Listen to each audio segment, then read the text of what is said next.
Welcome to the Grow My Cleaning Company podcast with your host, Mike Campion. If you are passionate about the cleaning industry, you are in the right place. Love what you hear? Spread the word and tell the cleaning world this is the place to be. Want more? Check out www.growmycleaningcompany.com for free online video trainings, free ebook downloads, free blog posts, and of course, all the podcast episodes. Everything you need to grow your cleaning company is at www.growmycleaningcompany.com. And now, on with the show. Welcome to the Grow My Cleaning Company podcast, the place for everything you need to know to grow your cleaning company. If you're committed to growing your cleaning company, go to www.growmycleaningcompany.com. You get all of my best stuff for free for owners who want more out of their cleaning business and more out of their life. Today, we are chatting with Zohar Rangel from Merimon. Merimon serves the Salt Lake City area. I don't know why, but that's hard. Salt Lake City area with a specialty in construction cleanup. When you want to reach out to Zohar and his team, you can get a hold of them at Merimon, Mermion @gmail.com. Zohar, say hello to Cleaning Nation. Hello, everyone. How's everyone doing? I am so excited to have you, brother. And just so you know, it's a one-way conversation. They can't speak back, but I'm hoping they're doing fine. That said, tell me a little bit about you. How'd you get into the business and what, give us a little bit of history, my friend.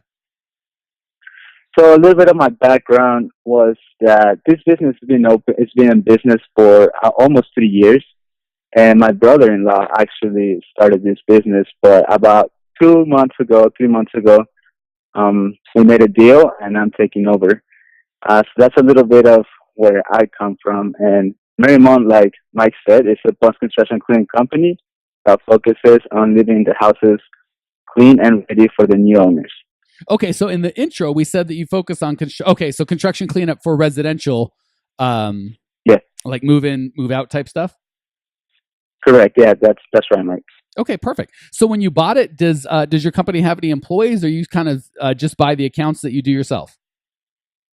Basically, I bought 2 accounts, and that's it. And since then, I only have 3 employees, but they're part-time. Sure.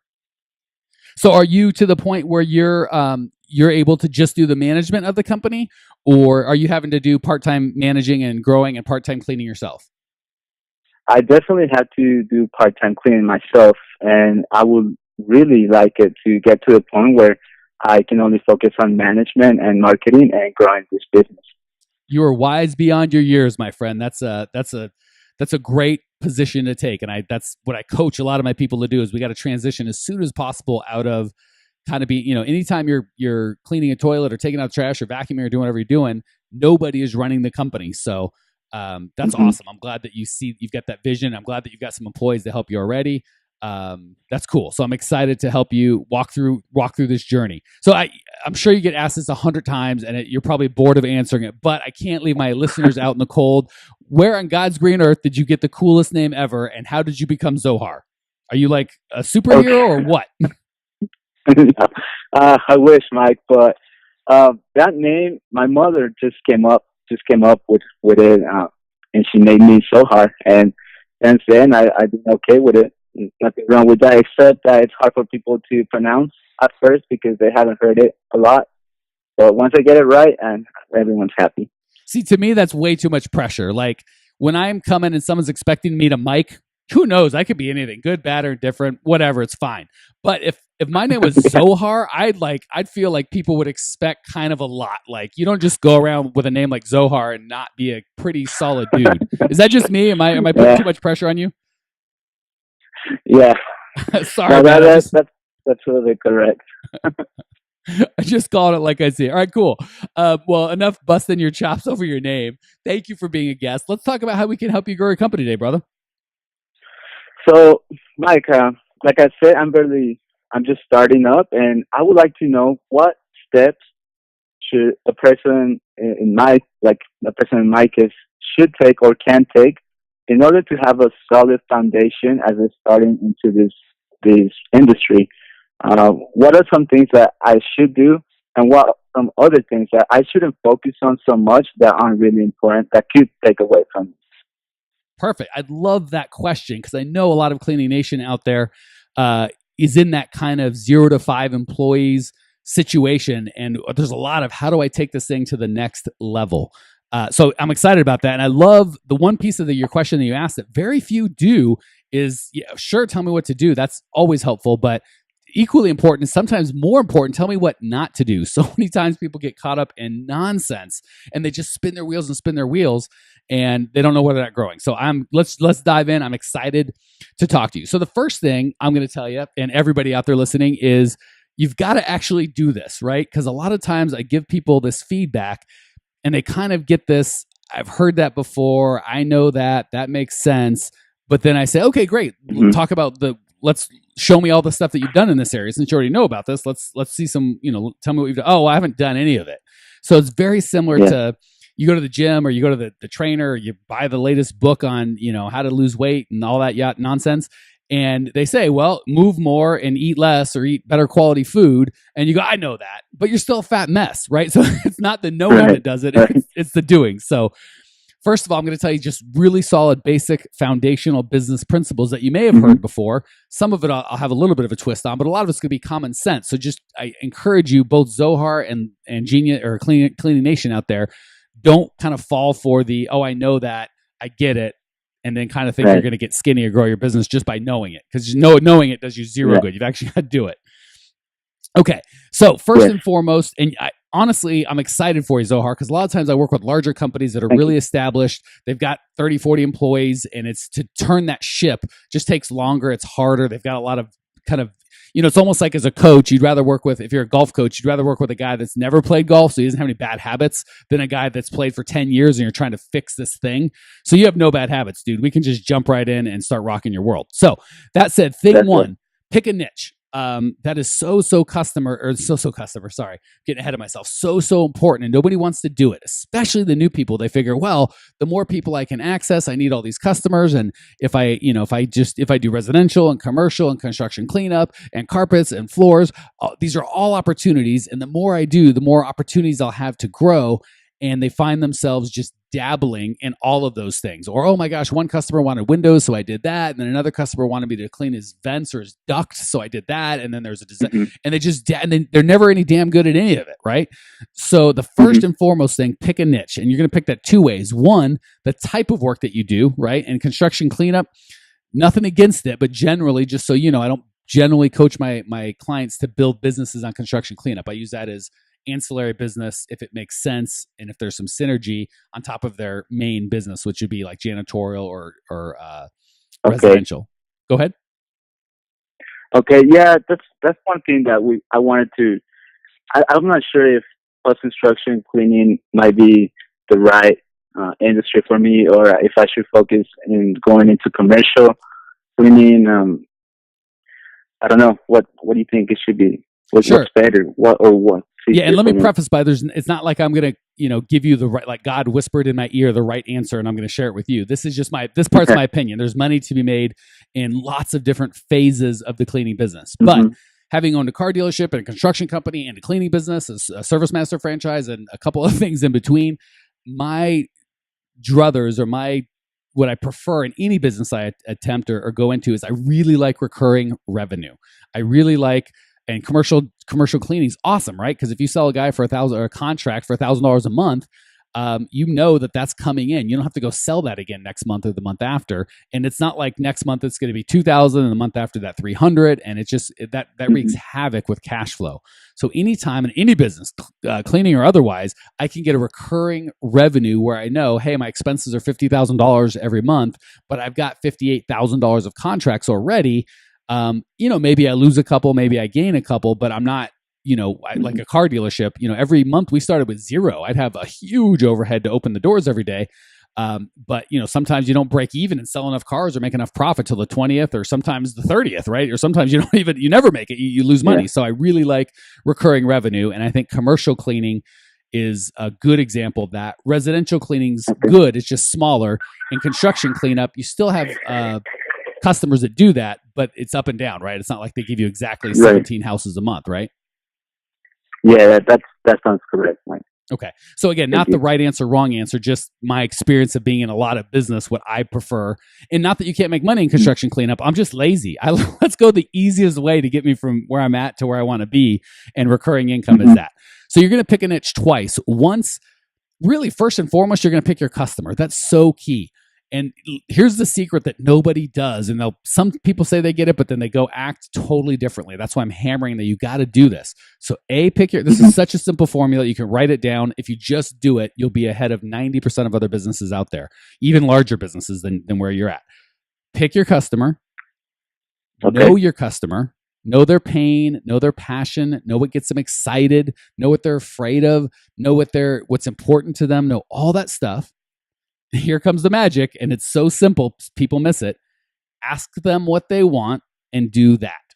So many people are like, I want to do whatever, fill in the blank. I want to do floors and carpets, or I want to do whatever the case may be, commercial cleaning, or I want to do this, or, for like when you come to unique selling propositions of what you offer that other companies don't. Well, I want to be green, or I want my employees to be the best looking, or I want what people, here's my least favorite. I say favorite. So, making fun of it.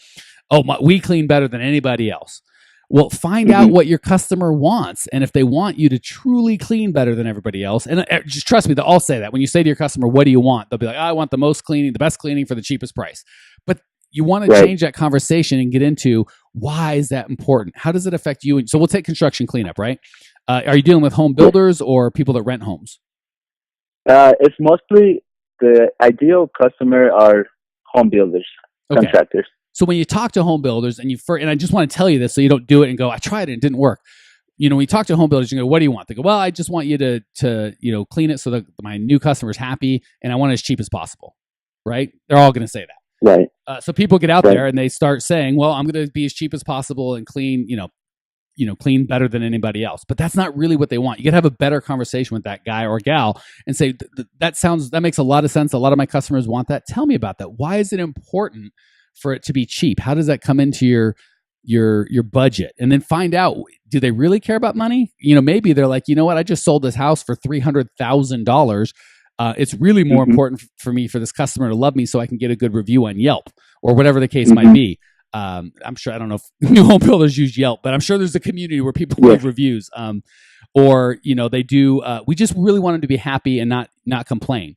So now you could say, hey, well, that's what my customer wants. And maybe we'll do a thing where you take some pictures or do a video or do some extra service where you provide it to the customer and show them, oh my gosh, I feel really welcome. Or maybe you're like, hey, part of our service is we put together a little $20 welcome basket for the new tenants because we want them to, and we say it's from you because we want them to feel special. Now I'm totally making this stuff up. But you see the difference between what's really important to you, home builder, and think about it. He just sold a $300,000 home that took him 9 months to build and 20 different subcontractors and on and on and on.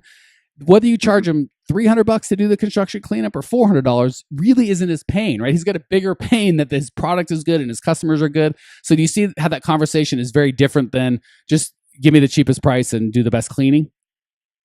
Yes, I can totally see, and that's actually a great example because I think everyone tells me they want the cheapest price and the best job done.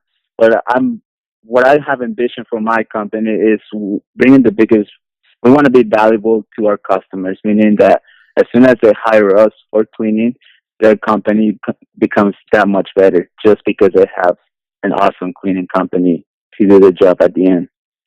Man, Cleaning Nation, do not miss what Zohar just said. That is, dude, I don't know how long you've been in business, my friend, but that's the key. So many of us go into business and I'll say, why? And they'll say, well, I want to make more money. I want to send my kids to a better school. I want to have financial security. That's fine. There's nothing wrong with any of those things. But when your customer asks you why you're in business, that may not be the best thing to share, right? There's got to be some value behind it. And we all pick cleaning for a reason. So I love, Zohar, what you said is I want to make sure that my customers are better off for dealing with me, for having me as a vendor, for interacting with me. And I think it was Zig Ziglar. I'm not sure who said it. I think it was Zig Ziglar said, if you help enough other people get what they want in life, you will always have everything that you want. And so many of us go to customers with, what can I get out of you? How can you serve me? And it's an uphill climb. But when you go to customers and say, how can I serve you? What do you want to get out of life? How can I make your life better, happier, easier, faster, more joyful? You start there, Zohan. You've already got a really good foundation. So back to the formula: pick a niche, know your customer, ask them what they want, and then sell it to them. It's so much easier to sell them what you know they want than decide you need carpet cleaning, or you need the best cleaners ever, you need green team, or you need more insurance, or you need whatever the heck you think they need. That's hard to jam that down their throat, but it's very easy once they've told you what they want to go back and give that to them. Does that make sense? Okay. Yeah, that makes perfect sense. Cool. Second, I love starting with new customers because they're clients, owners of cleaning companies. Set aside a client acquisition budget and stick with it.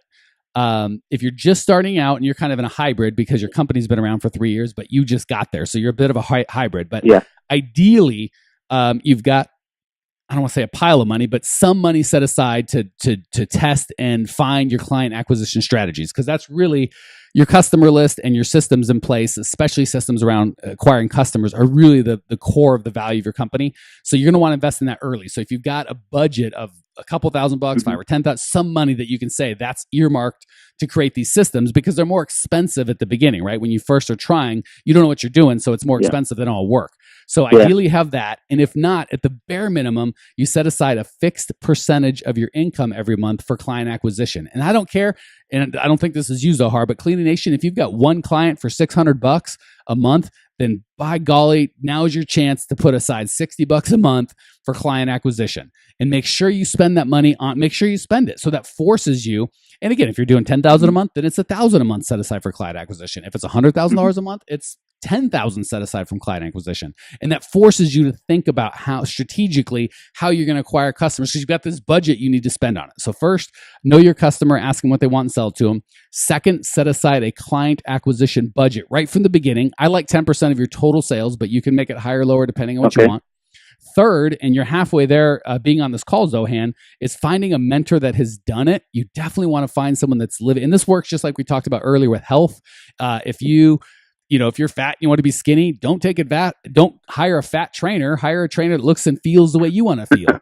And maybe he sucks at business. Only look at him for training. But if you want to have $1 million business, $1 million cleaning business, find a guy or a gal that's built a business that you would be proud to own, that you'd like to emulate, and come alongside them and see if they'll invest in you. So that's the next thing. The last thing, I want to sum all this up, and we got to go because I'm way behind, is nothing happens until somebody makes a sale. So the biggest thing to focus on, once you find your customer, ask them what they want, you got to go sell it to them. And there's a lot of sophisticated ways you can do it with social media and websites and online and offline and direct mail. There's a billion ways to do it. But the first, second, third, fourth one is just knock on doors, talk to customers. And guess what? If you interview enough customers about, hey, what it is that you want, what's important to you when hiring a cleaning company, I promise you, do 20 of those interviews face to face, you'll get 2 or 3 jobs right off the bat. So just kind of go out there and get it done. Not that we can't build you into some more sophisticated systems, but you want to know right off the bat a lot of data from your customer. So, and the way to do that is eyeball to eyeball, belly to belly, talking human to human. So that's on the to do. And I'm going to run through the not to do real quick because we're running out of time. I don't want to hit the lightning round. Sure. A lot of people waste so much time spinning their wheels with stuff like logo and office space and even the website or social media. And I'm not saying any of those are bad things or not important, but nothing happens until you make a sale. If you have no employees or you're spending half your time cleaning and half your time whatever, those things are step 2 or 3 or 4. I remember I sold my construction company for 7 figures. This guy gave me over $1 million to own this company. And part of the deal is I had to stick around for like 2 months to help him, figure out, which is great because I really want to see the company succeed. I'll be danged if the guy didn't spend the first month and a half fooling with his logo and changing the name and just doing all this crap that made 0 difference. And I kept telling him, hey man, I don't want to bore you guys with the details, but there was 2 or 3 key things that were really important for him to be focused on. And he was not interested in that. He paid me all this money to basically show him my money-making system of how this little company made a ton of money. And I tried to tell him he wasn't interested. He wanted to fool with the logo and all other sorts of nonsense. So I think just the key that you brought up, Zohar, is it's as important to focus on the things that are important. It's as important to not focus on things or ignore things that are going to waste your time as it is to focus on the important stuff. And from the little we've spoken, Zohar, you're doing a really good job. So let me encourage you right off the bat. You sound better than most. Okay, enough of me ranting. It's time for Zohar to give back and contribute to Cleaning Nation. We're going to do the lightning round. 3 easy questions, 3 genius answers. Question 1, Zohar, what's the best piece of advice you've ever received? The best piece of advice I ever received or read. It's whatever the mind can believe and conceive, the mind can achieve. And I believe that was a quote by Napoleon Hill. And that's something that I actually really believe in. If you can think about it and if it's real in your mind, you will start doing the things physically to make it physically real also. Couldn't agree more, Zohar. I also believe that's Napoleon Hill, and I think it was Think and Grow Rich. So if you're looking for a fantastic read that's about 80 years old, but still solid as a rock, Think and Grow Rich, Napoleon Hill. Question 2, what's the biggest mistake you've ever made in the cleaning business? So we can all, and you've only been for a little bit, so I'm excited to hear this. Mm-hmm. So the biggest mistake I personally made was having an opportunity to talk to the decision maker at a job site and waiting because I wasn't ready at the time. So not going for it, waiting because my logo wasn't complete or my business cards weren't as good as I wanted to be. So I missed the opportunity to talk to him and put it off. And the next time I saw him, he already had a cleaning company servicing his building. So that was a lesson earned that I learned from. Definitely. Man, Cleaning Nation, that's a really, really good lesson. A lot of times we'll say things like, oh, I'm a perfectionist, but what we really mean is I'm a procrastinator. So thank you for sharing that, Zohar. I wish I could say I've never fallen for that, but I've been in your boots, and definitely a job started is half done. And if you just want to wait till everything's perfect, you're going to be waiting forever. Okay, question 3. What's one idea owners of cleaning companies can put into practice today before they go to bed to improve their lives and or their businesses? So something you can do today that I try to do as often as possible is looking for ways to better your service. For example, what different chemicals or procedure you can use that will bring value to your company. And there's a lot of ideas out there on the internet about people who have cleaning businesses or finding mentors, finding people to help you out and not doing nothing for one day. There's always something you can do.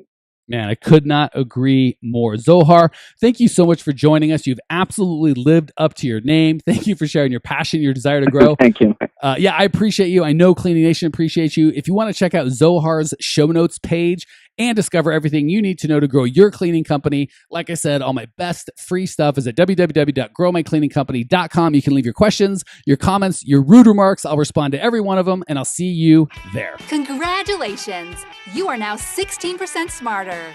Still can't get enough cleaning goodness? Go to www.growmycleaningcompany.com for more of the good stuff. Ever want to be rich and famous? Owners of cleaning companies, as well as industry experts, can apply to be featured on the show by emailing our producer Natalie at support@growmycleaningcompany.com. Until then, don't miss out on all the latest cleaning industry lovin' at www.growmycleaningcompany.com. Check it out now.